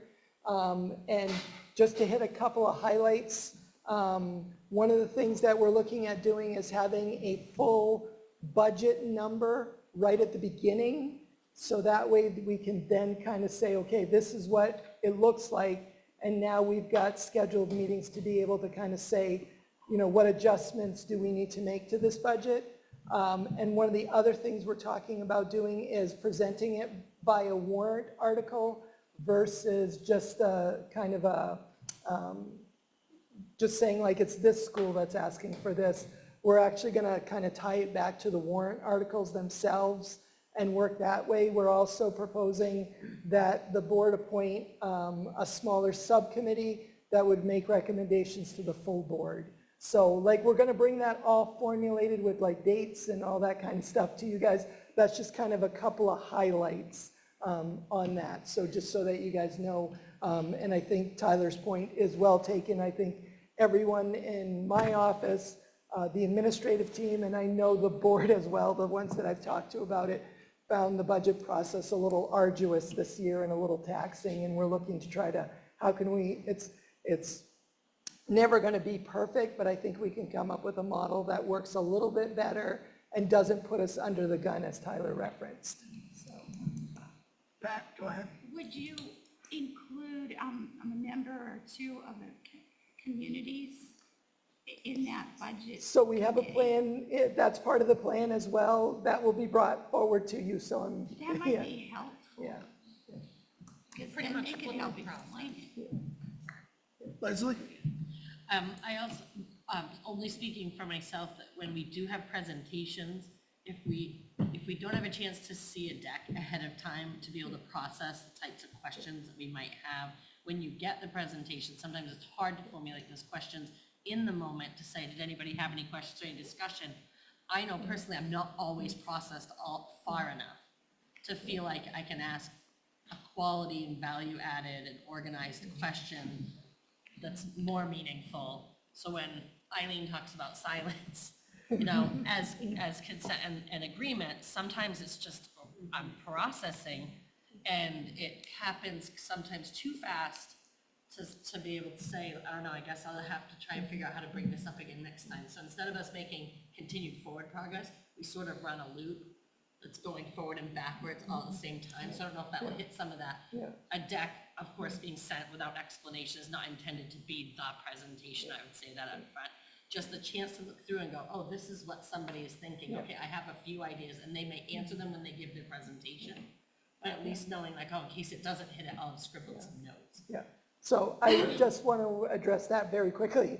Today, Mandy and I actually met, and she has already developed a good portion of that slide deck. So our goal is to get it out to you guys ahead of time again, so that you guys can process a little bit and ask questions, so. And I mean, there's yeah, every department came and did Right. something. Right, So it's yep. like if you could have that in Yeah. advance to be like, oh, Yeah. this is, oh, Yeah. that's a left turn, you can sort of see coming and then, you know. Yeah, no, that's, we're trying not to surprise people, you know, Well, we going all think forward. differently, so Yeah. it's okay.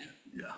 Annie? So just real quick, so traditionally, January marks the beginning of budget season. I know you'd mentioned talking about it in October. Is there any way to piecemeal in, and this is kind of a lofty ask, a little bit of budget with every business, just a little bit, so that it's not all so much at once? If not, can we at least start the actual formal process before January? Is that even allowed? Yes, so the short answer there is that's exactly what we're looking to do. So it's not just all hitting in March and everyone's stressed out and all that stuff. We would actually be starting like with the presentation, I say the presentation, like the plan with you guys in October would actually be looking to start in November. So, yeah, so that way, you know, there's less surprises and stuff. I haven't even shared this with the A team yet, so they're all looking at me knowing that I kind of referenced it, but they've actually even heard more here than I've talked about before. But it sounds like you all are kind of pointed in the same direction that our team is pointed in. I'm gonna make one more ask.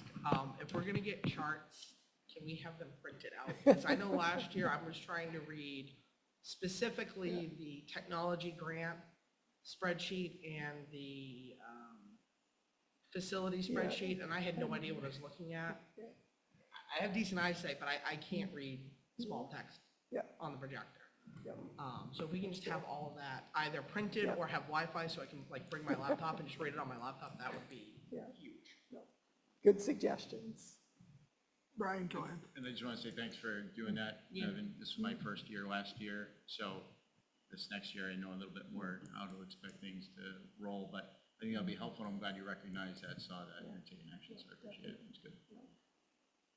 That was definitely a team effort and sitting at the table. And I know I've talked to some of the board members too that, you know, made suggestions along the way that we folded into this. So it's all good.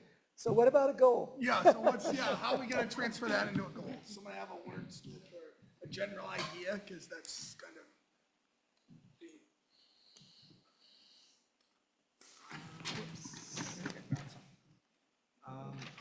This board will pass a budget that balances the needs of all members of the RSU 38 community, that promotes student success and well-being, and maintains a level of fiscal responsibility commensurate with our community's ability to, commensurate with our district's ability to pay.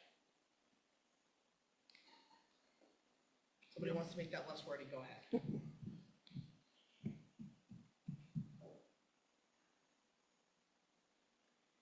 It would be tough, I think, I'm thinking about how we would evaluate that. Last year, we said we would evaluate the success of the goal by approval of the budget. And the only one that I'm stuck on is the community's ability to pay. I think that's really varied and depends a lot on. Well, I mean, I think it goes back to if it doesn't pass, then clearly the community can't afford it. So the metric is. if So we that's pass what I was asking, It is is. that what we would? If the yeah. community feels that it's worth it and they can afford it, they'll pass the budget. I just would like to avoid us assuming that people, like, let's let that be the guide. And unfortunately, we can't really forecast that. I agree, I don't really like the ability to pay in there, in the goal. Just not sure how to operationalize it in our process of doing the budget. But I love the idea of everything else you said. I thought it sounded great. I think Yeah, that go ahead. it possibly, people could get upset about the budget for many reasons. So they could vote against it, not just because of their ability to pay. But I just agree not, I don't know anything about one thing. It only takes a few people to get everybody riled up. That is correct. 100%. I agree with the concept of we all do, I think, the community's ability to pay. Using those words may trigger some people. How can we say it? You know, to me, part of it is saying that the community is part of our consideration. And it always has been, but we want to be sure people understand that it is the whole school community. We care about, our first focus is the students and the learning. To do that, we need good teachers, and good staff, from top to bottom. So we care about all of them, but we also need a community that can afford, as you said, to support what we think is needed. Which doesn't help us come up with words. I feel like all what that we're saying just is what our goal was last year, to balance the needs of all members of the RSU 38 school community and to promote student success in all areas while maintaining fiscal responsibility. Yeah. I was going to say, does anybody feel that maybe what we have is fine? Yeah. Like, is what we have lacking something? I think that someone looking at that could very easily think of us talking about the inner school community rather than the outer community, which is what. Yeah, I think if you strike the word school community, and then I still like adding the idea of success and well-being in all areas. Because I think we're trying to move just beyond our students' success, but looking at them holistically and their well-being as members of our community. Should that be another goal? Well, no, I think you were just saying it in the budget, that our budget takes into consideration students' success and their well-being. Can I just clarify so I'm understanding what you're saying, Tyler? Yeah. So are you suggesting to balance the needs of all members of the RSU 38 communities? Yeah. And to promote student success and well-being in all areas while Yeah. maintaining fiscal responsibility? Yeah. Can we put schools and community? I think communities would encompass all of them. Remembers the RSU 38 community, yeah. RSU is the school district. you could almost strike RSU 38 and just replace it with Maranacook. Well, not necessarily because it's Maranacook High School, Maranacook Middle School, but it's Manchester Elementary. Yeah.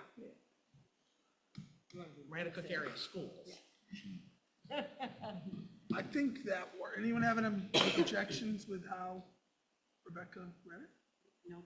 I think that works for the budget. Yep. And the indicator is, Do we pass it or not? if we pass it, I mean, I don't know what other indicator we could have, really, unless someone has any other ideas. Okay, so we're good with that one? Okay. Donna, are you all set before we move on? I just want to make sure you have what you need, okay? I wasn't at first, but I think. Okay. All right, so the last year, we had a goal of about, I don't know if this, well, I don't know if we have to go off, we don't have to go off last year's, but I think we need to come up with some new things. I don't know if it's within the budget, but I think there needs to be some type of goal around how we help, or I think, I'm gonna throw it out there for discussion, the testing, like Brian was pretty, strong in his words, so I'm not saying it's bad or good, but, so I personally think there needs to be some type of goal of how we assist staff. I don't have, not the best wordsmith always on my feet, but how we assist to improve that. I mean, I also think that we need to look at, That's one thing. looking at absenteeism district-wide. We have Yep. we have chronic absenteeism district-wide above 10%. And then, of course, in high school, middle school, statistically a lot more. Wrapping that all in there and finding a way, again, I don't know how to wordsmith this part, but improving attendance. But isn't that in here? Number 3, support ongoing academic growth and improve student attendance. The school board endorses the goals set by the administration team for the 2024-25 school year. Where are you reading? Is that Number 3. 3, second part, and we could put, Okay, I guess I didn't read that part. yeah, I didn't Yeah, yeah. so that's already there. I mean, you can put improve chronic student attendance, I think, but yeah, That's the same, But I mean, essentially. it's the same thing, yeah. oh, I guess I didn't read, sorry. This, but I guess it- Jay, has the 18 set their goal?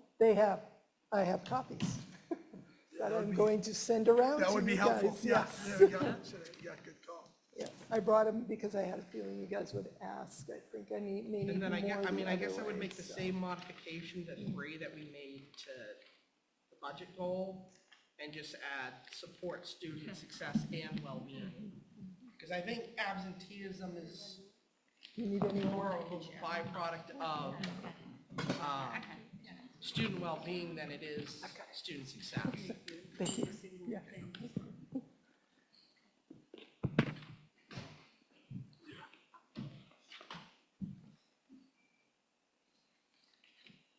I agree, Tyler, I like that language Yeah, addition. I do as well. I wasn't listening, I'm sorry. I was Just make reading. the same adjustment that we made to the budget goal to goal 3 and add support student success and well-being in all areas as we strive to improve academic outcomes for all students and they achieve their highest potential. Because I think absenteeism is more a byproduct of well-being than it is a byproduct of their success.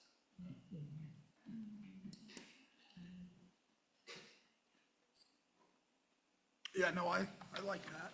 Any objections with that? I mean, it doesn't have to be goal 3, it can be goal 2. I mean, I'm not saying we don't have to have goal 2, I just don't, you know, that's where I'm at, how we help with that.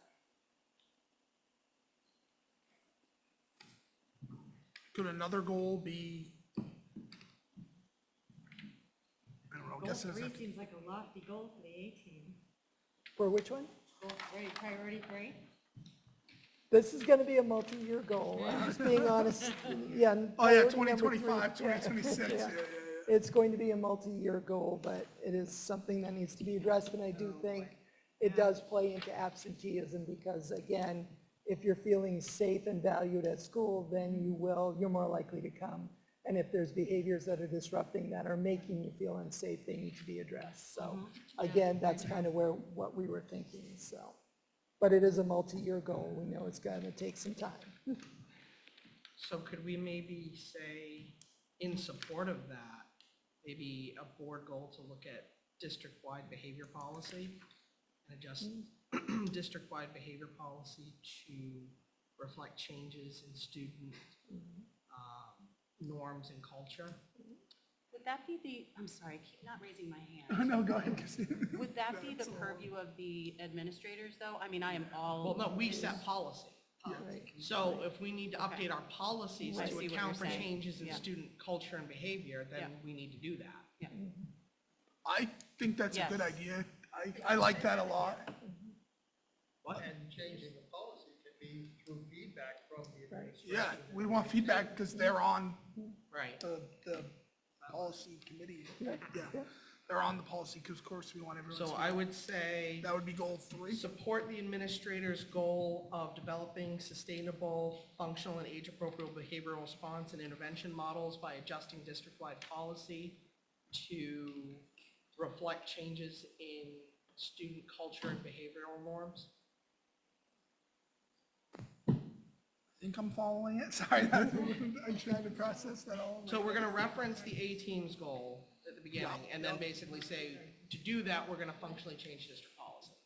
So it would be, in order to support district-wide, to support the administration's goal of developing age-appropriate behavioral response and intervention models, the board will adjust district policy to reflect changes in student behavioral and cultural norms. Yeah, Can we just add if needed? Because we wouldn't want the bill to Yeah. necessarily be as needed. yeah, as needed. Yeah, I think as needed, as needed. I like that. Yeah, I know, that's good. But I do like that too, because it does give an opportunity for the administrators to talk a little bit about what is actually going on in their schools and what they see as kind of the hot spots.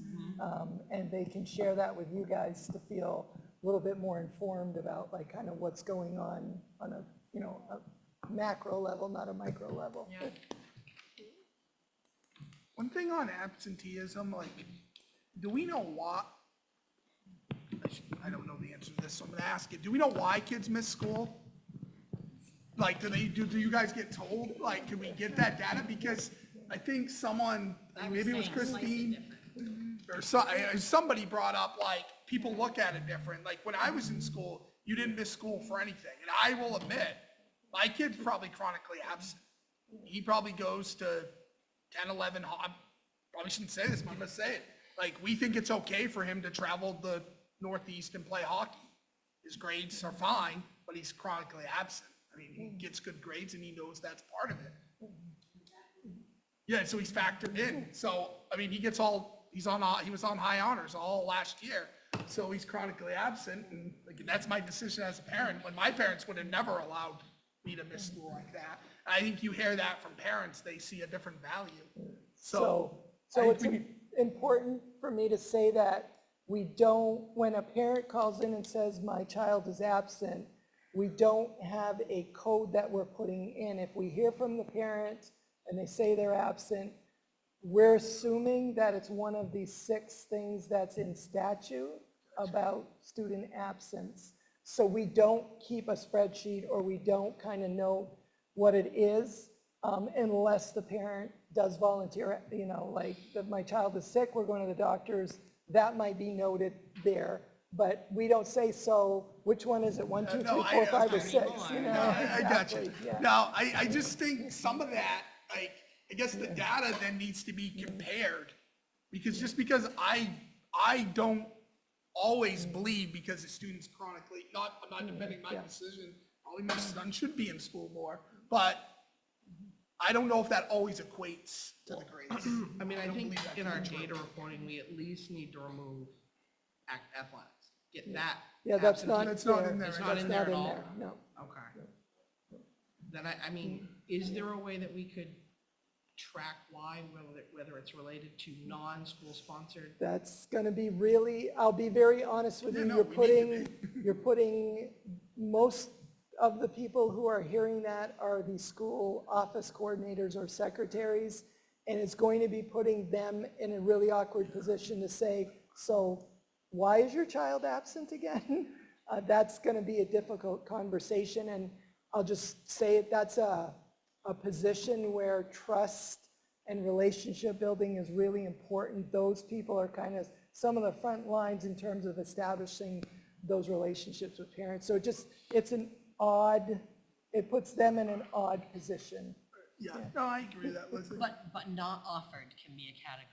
You know, Right, like if it is right, offered, right. it's offered or it's not offered. And it can be a bucket, but I want to go back to, since Sean put Austin on the table over here. No, it's fine, I have nothing to hide. Just from I a put all my scenario cards out. standpoint, where again, he's stating, my child gets high honors, and so he balances student being a priority over athlete and student athlete. But that doesn't mean that, where does he fall on, don't answer testing, this. I don't But I'm not, that doesn't seem like it would always directly correlate to what Karen had up on the screen though either. The testing piece in relation to high honor grading from our staff, that those still may not always sync all the way across. Or I'm wondering, I agree with you whether they always 100%, do. without saying any more. I agree with you 100% what you just said. okay, Sorry, Sean. But not offered is my contribution. how many people, do we know this? I'm really caught up on this, but do we know how many kids just don't call? Yes. Like, we there's have gotta be that a group of information kids as who- well. Yes, we do have that information Somebody's, as well. Yes. lack of better words, chasing down. So I think that's a difference between mom and dad calling or letting the teacher know in advance. I don't really, I guess, know why, but kids that just disappear for 5 days and have no idea. We never hear from them, we never know why. And that That's a becomes difference to truancy, me. yeah, and that's a huge truancy, difference. right, that's truancy. So one of the things that's important, Kristen leaned over and said, Jay, isn't that like in law, what you have to report? And that is what the chronically absent law says, is you have to report, no matter what the reason is, we have to report chronically absent. We don't have anywhere in our NEO reporting or synergy reporting that goes to the state where we say, but this one's okay. and the parent has made this decision, and academically they're okay, so they don't get counted in this. It's a number. It's just a number that needs by law to be reported to the state. And if we have chronically absent, that's over 10% by law. That's what our MTSS committees are doing right now, is they work with, okay, let's dig into what is the reasoning behind that. So, like, I just want to be clear with you guys that I don't have the luxury of kind of slicing and dicing that data. I have one bucket I have to report to the state. I just want to be clear about that. So we can slice and dice it up here if we want, but the state gets that one bucket. But, sorry, Leslie, go. So I'm not, I'm not asking that we make a change to that because that's not untouchable. Right. I'm trying to suggest that if we slice the data different, we look at a different narrative, it changes some of the sticker shock Yes. of what we see that allows us to give a more targeted solution or support or a plan that gets at what Yes. needs getting at. Yes. That's what I'm saying, I'll speak for That nobody makes else. sense. I Yeah, that makes understand what sense. you Yeah. have to report, but at the end of the day, Right. I want, if it's really, if all of that was, everybody goes on vacations for 10% of the year. I don't know who they are, I want to come, but that doesn't then mean we spend a lot of time correlating that to our below average test scores. Right. So that's really what my point Gotcha. is. Yeah. that makes That's what I'm sense. saying, because people were caught up on, it's correlating because people were chronically absent. I think we need to have the data before we just assume that's why there's low test scores. Right, yes. So am I correct in understanding that somebody calls in, the kid's not gonna be here today because they're going to map camp or something somewhere, or Washington DC with their parents? We don't collect any of that information because it's onerous and weird for the front office folks to have to ask that, and they got 12 other people on the line because their kids are also gonna be out. And then after we get all that data, we know they're not there, then we try to figure out why they weren't there. Doesn't it seem like a fool's errand to you guys? Like, we don't have the data, we can't get the data, but we're gonna figure it out anyway? That doesn't make a lick of sense to me. To spend a lot of time on chronic absenteeism if we can't ever get to the root cause of it, versus, I think, was it Leslie, you said, what about the kids who are no-shows? I mean, those would be the ones we'd be really concerned about, I would think, on a social level. Yes. No one's calling on their behalf, they're just not there, are they safe at home? There's other things that could kick in. It just seems odd to me, but I understand that it's a law, I understand that there's the 6 things. I never heard of the 6 things before just now. Anyway, it's interesting to me, but it just seems backwards that we're trying to figure out the data that we can't collect after the fact, right? Doesn't it seem odd? No, I'm saying that there would be a category that's not offered, but I think I'd like to believe that the majority of parents offer a reason why their kids are not at school. Is that unfair? Is it that we largely just don't get reasoning? I think you want to, yeah, sorry. Chris, do you can mind step going up to the mic? microphone? That'd be great. Because again, if I'm absurd, then already my point of view needs to change. So it's my pleasure to address the board. Thank you. Over the last couple of weeks, what I've been trying to do with our data, absent data, is we have, our system gives us an E or an A, and those A's are the ones that are not, those are just regular absence that we have no information about. So I look at those A's and say, okay, who are the frequent, if I'm going to use the word frequent flyer, cliche, who are those kiddos that we really are concerned about? You know, who are those kiddos that have been, you know, absent last year, absent the last few days? I'm not necessarily looking at the number that's there, but I am looking at the family. So now, over the last week or so, I've connected with 3 families, and each of those families, there's been a couple of different things. It's an emotional component for the family. They know that their son or daughter is home and they can't get them here because they don't want to get out of bed. So we offer to go get them, which we have. So that's the sort of thing that we're dealing with. So I'm trying to get that started out of my office to make sure that we address those chronically absent kiddos, because they will be added to that list. So if we can do 3 or 4, as many as we can, each day or each week, that's where we are. What I'm also finding in my past experiences is the family unit today is very, as I know I'm preaching to the choir here, very different than the family unit 10 years ago, or 20 years ago, or even sometimes 5 years ago. So as you're discussing, the same sort of thing is happening, is the family is balancing, going on a vacation or being in school. However, what I'm also seeing is the families don't necessarily understand the chronic absent component in the state and how we address that. So I think part of my responsibility in this process is to let the parents know, here's what's happening. Here's what our district or our school, here's what will happen. And I'm in the midst right now of one of our 8th graders who's having a lot of trouble. However, and his mom said yesterday, Mr. G, he just doesn't have anything to look forward to. So I said, okay, I can fix that. So he was here today, we talked, and now we're developing a plan for this kiddo who would be gone another year. So that's the sort of connection that's so important.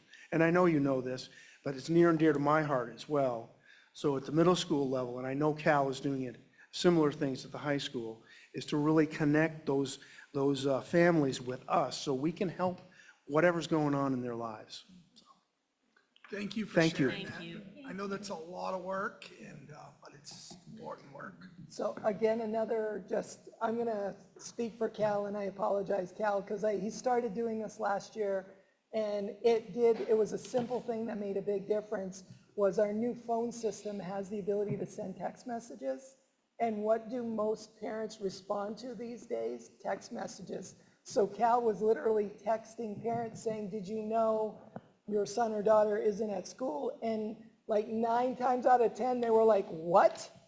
They're not at school? And they would then make sure the kiddo got to school. Like that, it's like we have to do things differently in engaging students and getting them to school. And Chris hit the nail on the head. Like there's a lot of confusion for parents. We told them during the pandemic, you stay away, you don't come to school sick, wear your masks, all that kind of, get your vaccine, all that kind of stuff. And then what did we do? Come on back. And we didn't give them, like, if your son or daughter has a fever for more than 24 hours or isn't fever-free for 24 hours, they really should be staying home. That's considered sick. Or, those other, like, we have to re-educate parents as to when do they send their kiddos to school and when don't they send them to school. And we need to remind parents, and I'm going to say it, and I hope I don't upset anyone, but when you're planning your vacations, these are the weeks that school is not in session. Can you please plan your vacations? Like, we have to reprogram parents for that. I don't think they're doing it to be malicious. I really don't. I just think that 3 years flip-flopped everything, and we just need to educate them again and think differently and reach them differently. So that's what kind of provoked this goal to come forward as an 18 goal. So those aren't all my words, that's stuff the 18 has shared with me, so I want to give them credit for kind of pushing that forward. No, it's great. Tyler? So mine's gonna kind of go back into like all of these processes, is when we overlay the test score data with chronic absenteeism, I guess what I'm looking for is, are we identifying the students who are underperforming and they're having an absentee issue, so that way there we can eliminate that as a factor in why they're not being successful? Because I think, again, if a student is like Sean's student or like myself, my junior year, I think I missed a quarter of the year because I broke my leg at the beginning of the year, and then I went to Germany and Italy and nationals for speech and debate.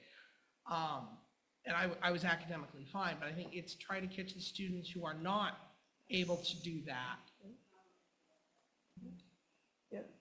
You're okay. Abby, do you mind? Yeah. Yeah, Now I'm explain. curious. Because I think that's, That's exactly what Tyler's asking. Yeah, so. I think that's an excellent question that you're asking, but that is a great opportunity for us to tell you what we are doing with that, at least at the elementary school, and I'm sure probably at the middle and high school. We're just finished doing Acadians testing in reading and math. We're going to look at the kids with the bottom scores, and the children who fall really closest to the bottom, that are really haven't made much progress, are significantly behind others. We sit as a team and we meet, and like at Manchester, I have at least 6 in my tier 3 discussions, and all of those questions are asked from a team approach. What are these children's scores? And then we're going to put them into intervention. We're going to instruct to those actual skills that they're missing that would impact those scores that you just saw. The math scores, if it's a math score, we're looking literally at what skills they have within their knowledge base by each grade level, and then we're going to remediate to those skills. We're also asking what's their attendance like. Meeting with the families if we need to, doing letters out to let the family know what the total number of days they've missed and the percentage. So far, each month we send these letters. We make phone calls to families, we set up meetings with families. We bring in, now that we have the additional support of a school social worker, that's somebody that we bring into that process as well. Reedfield Elementary and Manchester Elementary are doing the BAR program, building assets, reducing risks. That gives us not just to look at the children in the bottom, tier of school academically.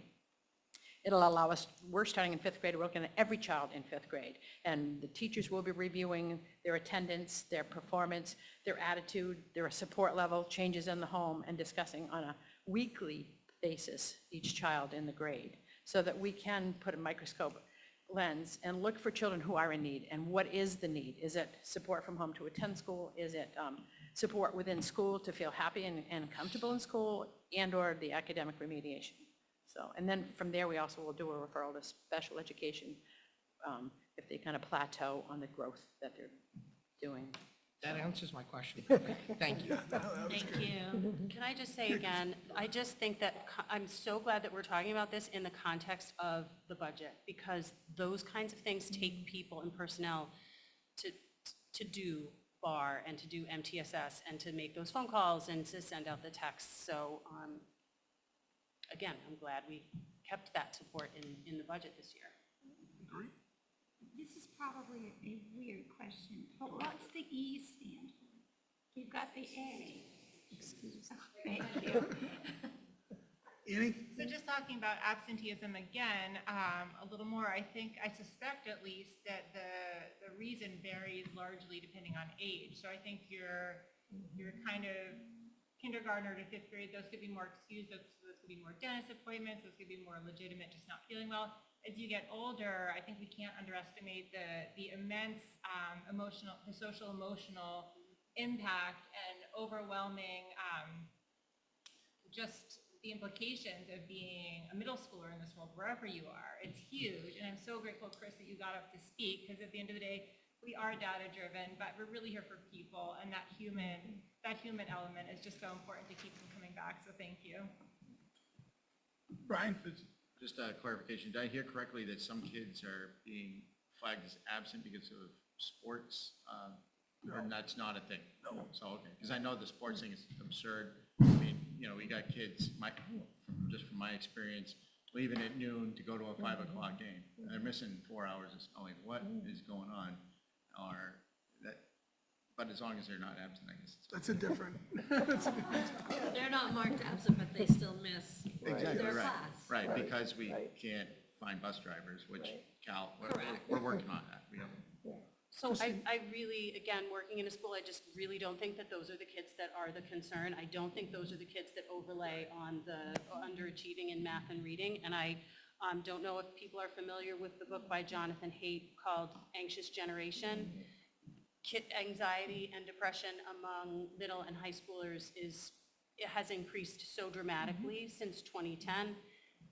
He presents data that's very strongly supports the fact that this is due to social media and cell phone use. And I really encourage anybody who cares about kids to read that book and look at that data, because it will explain a lot of the cultural difference and what you just said about overwhelm. Kids are very overwhelmed, and I think that's a big part of it, absenteeism. What's the name of that book? It's called Anxious Generation, and it's by Jonathan Haidt. He's a social psychologist, and that is spelled Haidt.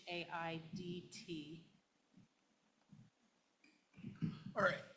I think we're gonna be talking a lot about absenteeism, from what I can tell, because it's a big goal. I mean, I got text that said, I can't remember, 2 days of school miss causes this, that, like, so I think we're gonna be talking, so we have 3 goals right now we've settled on, or I think what we should do, I mean, I think we talked, but if we could have it typed Yeah. up and then brought to the next meeting just to For make a sure final their draft, yeah. final draft. Are there any more goals people would like to add? Did we have 3? I thought we had, We had the budget, we I had thought we had 3, but the maybe we. reusing number 3 from last year, and then we had the additional goal Yeah. I remember around three. policy for behavioral. Okay, thanks. No, I thought we did, but I was like, okay. Leslie, go ahead. So what about the second goal from last year, which was that in order to provide a unique professional culture that attracts and maintains dynamic staff, the RSU 38 board will consider input from stakeholders when reviewing policies and update them as necessary, which I know we're also talking about very specific something else. But we'll support and collaborate with administrators in their work to develop strategies to retain the dynamic RSU 38 staff and actively implement strategies to improve communication with all stakeholders. An indicator of success was that by the end of the 23-24 school year, 90% of the current staff across the district will commit to remaining in the district. I'll say, I have no idea if we've met that. And I do think that in particular goal was very prominent in some of this past year's discussion. Yeah, I mean, all these are on the table, so. I think that's an important goal, and I would love to know how we did with that. If we had any data on that, that would be good to know. So can we keep 4? Yeah, we're all for it. Yeah. So I presented exit interview last night data or information to the communications committee, and they recommended that we have an executive session at our next meeting to review exit data, which will help answer that question that Christine just asked of like kind of where did we finish, so. So we do have that coming, just so that you guys know, and that was done last night. That so, sounds great. Yeah. So I think I'm good with keeping that goal, but I think before we can say we want it to be 90%, is that even realistic? Because we don't know what. So a Is quick, that a discussion we can have in executive session? yes. Yeah, that's why I'm saying, I think we should keep it, then we can add a number, because, My ballpark, just based on what I know, and I may have, but basically, it's close to about 15% of staff left the district, and that's professional and support staff. So we had 85%. So, yeah, so just fold that into what you're thinking for our next meeting, because I think Sean's right, it's worthy of a discussion. Yep. so I think we keep goal 4, and then, but the indicator of success Be determined. to be determined, does that make sense? At least on- Does that make sense? I don't want to add anything. I just want, and I don't want to put anybody in the spot. We have all these folks who show up for all these meetings, and not all of them are doing it. It's a lot. It's not like they're already there at 5 a.m. with their kids, and it's a lot of work. So thank you guys for gutting this out. One question, Jay, when you meet with your folks for A-Team and whatever, I just want to make sure that everybody reads these who works here. Do they feel supported by these goals that the board's setting as well? And I'm not looking for nods and smiles or anything tonight, but it just feels like that would be some sort of validation for, are we supporting the folks who are supporting our kids and in turn supporting the kids through that? Yep, So that's a good question. Yeah. I think that dialogue, it has been a little missing between the board and other folks, and just try to help improve it. That's fair. I think that's something we've been working on the past 2 or 3 years, ever since the communication committee reinstated. I think that was the goal. That's such a good idea. That's great. One thing I will add, because I did ask people to reach out, one thing that was brought up to me is doing some type of survey, evaluating the board, evaluating how things are going, that everybody can answer in the district if they want. My recommendation is there are schools that do that, did some research. But my recommendation is to refer that to the communications committee, have them come back to the board with a proposal instead of sitting here all night trying to flush that out. So I thought that was a good idea. Two folks actually brought that up to me, and it necessarily doesn't need to be a goal. I'm not always a fan of surveys because I think you get the, but anyway, let's work that out, and I think we can meet that request. Because there are examples out there. I think it was Freeport and Research and other schools that do that at the end of the year. So. When Eileen was talking, I picked up on when she said that the superintendent also evaluates the board. And I was hoping that we could incorporate that into the superintendent evaluation this time around. That way there is that two-way, because we kind of talk to him, but we don't ever get feedback from him about us. So I think that would be good to kind of include that.